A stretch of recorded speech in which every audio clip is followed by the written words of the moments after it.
A paz, amados, tudo bem? Nós sabemos que muitos dos nossos problemas surgem na nossa mente. Por isso, nós temos que aprender a assumir o controle da nossa mente. Em Efésios 4, 22 e 23, diz assim: quanto à antiga maneira de viver, vocês foram ensinados a serem renovados no vosso modo de pensar. A palavra de Deus nos ensina que nós devemos aprender a levar cativo todo pensamento e assim torná-lo obediente a Cristo. É urgente que nós façamos isso, porque o inimigo tenta assumir o controle da nossa mente por meios ardilosos e sutis. No entanto, nós podemos vencer cada uma dessas mentiras com oração, a fé e a verdade que está na palavra de Deus. Uma das táticas do inimigo é minar nossa confiança na palavra de Deus. Como ele fez com Eva, ele vai tentar nos levar a questionar a Bíblia, tentando desmentir tudo que está escrito lá. As promessas que Deus fez a respeito das nossas vidas. O único poder que ele tem é de levar as pessoas a acreditar nas suas mentiras. Por isso, não permita que o inimigo alimente você com mentiras, com distrações e que ele manipule você através de pessoas, programas de TV, de livros, de revistas que não tem nada para edificar a sua vida. Todo pecado começa com um pensamento na mente.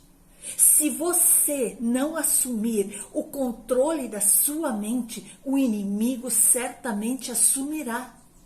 Mesmo que o inimigo tente te convencer que você é um fracasso, que você não tem nenhum propósito, nenhum valor, que você não tem dons ou capacidades, Deus diz exatamente o contrário a seu respeito. Creia em Deus e na sua palavra e não dê ouvidos a mais nada. Nunca troque a verdade da palavra por uma mentira, seja ela de onde ela vier. Aprenda a discernir claramente quando é o inimigo que está falando. E encha a sua mente de coisas que glorifiquem a Deus. Comece hoje mesmo, agora é o momento de encher sua cabeça com coisas positivas, com promessas da palavra e não deixe nunca mais que o inimigo venha dizer que você é um derrotado, que para você não tem mais jeito.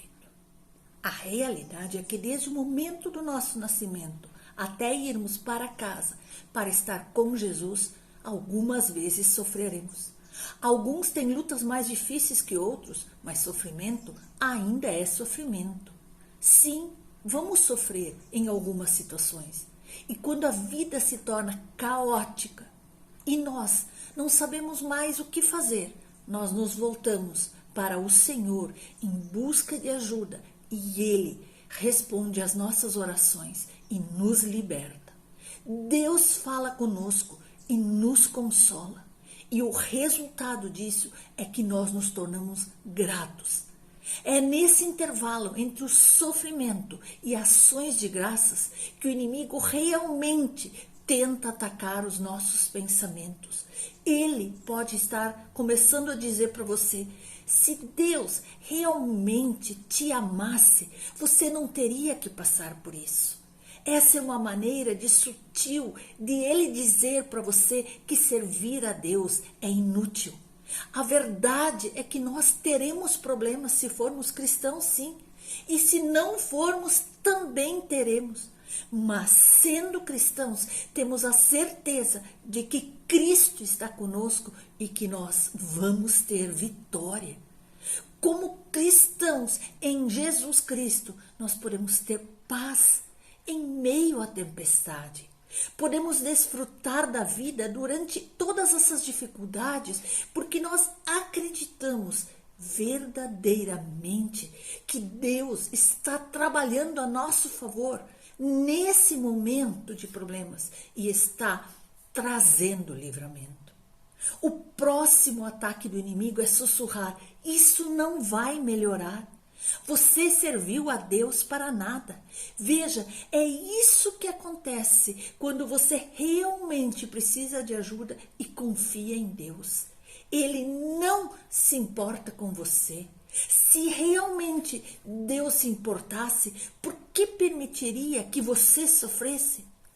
Essas são algumas das estratégias que o inimigo começa a colocar na sua mente e você muitas vezes ingenuamente cai nessa cilada do inimigo.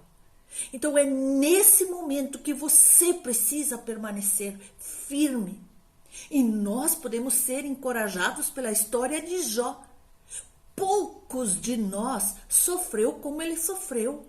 Jó perdeu os filhos, os bens, a saúde, todas as suas propriedades, tudo foi perdido, inclusive a sua saúde física. Sabendo como Satanás trabalha, nós podemos entender que os supostos amigos que foram falar com ele foram instrumentos de Satanás. Talvez eles mesmos não soubessem, mas eles foram usados pelo inimigo para desencorajar Jó. Mas só porque eles não sabiam, não quer dizer que eles não estavam sendo instrumentos do inimigo. Entretanto, Jó, um homem piedoso, recusou-se a ouvir qualquer palavra negativa. Ele disse: ainda que ele me mate, nele esperarei.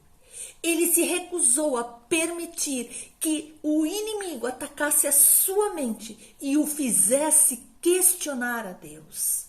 Jó não entendia o que Deus havia feito. Não há indicação de que Jó entendeu, mas uma coisa ele sabia: Deus estava do seu lado e ele nunca duvidou do amor, da bondade e da presença do Senhor em sua vida. Essa atitude é que nós queremos, essa certeza serena do amor de Deus que diz: ainda que ele me mate, nele esperarei e confiarei. Nós não temos que entender ou explicar. Na verdade, eu ouvi algo parecido com isso que uma vez dizia: obedecer é uma exigência, entender é opcional.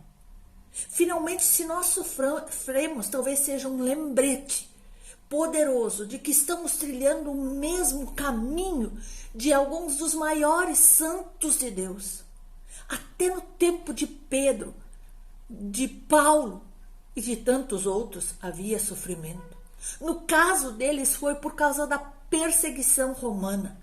No nosso caso, pode ser por causa de pessoas que não nos entendem, ou de membros da família que se voltam contra nós, ou de agentes do inimigo que querem nos impedir de fazer a obra de Deus. Mas, meu amado, minha amada, seja o que for, o motivo que for, a pessoa que for, o motivo pelo qual eles nos atacam não pode nos fazer parar. O sofrimento pode e deve terminar em ações de graças.